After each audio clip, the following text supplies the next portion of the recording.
But first, people in the town of Oakland are raising concerns after 2 Milwaukee judges overturned a local ordinance to let sex offenders in the area.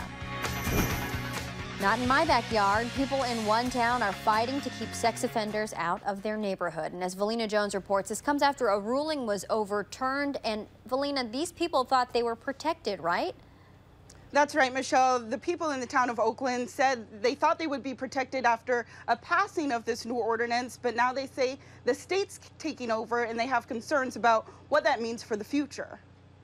Sleep lightly and keep an eye open. Keeping an eye on the neighborhood has become a way of life for Jim Leahy. I've tried to live with it. I've never had a problem with him, but there's always that first time.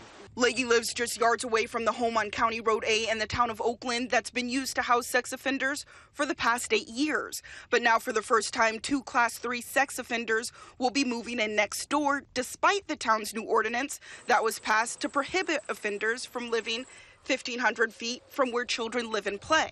And I think the thing that's got the community so worked up about it is the fact that they're moving them in next to a house that probably 50, 75 feet away that have 2 teenage girls. Something Town Chairman Eugene Kapsner says doesn't add up. Certainly convinced there's reasons to have state laws and so on, but the people that live here should be able to govern, you know, rule their own,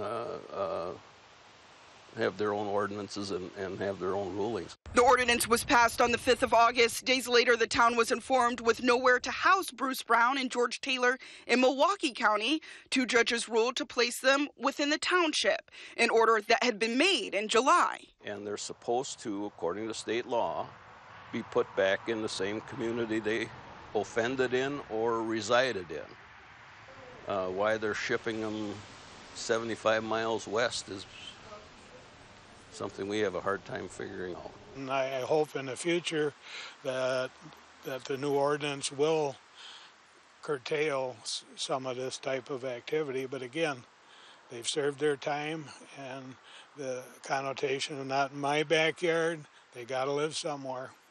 And again, I don't know where do you put them. Now, Michelle, tonight's meeting with the Department of Corrections starts at 7 tonight, and that's when residents will find out when these sex offenders will move in. However, the town is hoping that they'll be able to relocate them within 90 days. If that doesn't happen, they say they will file for an injunction.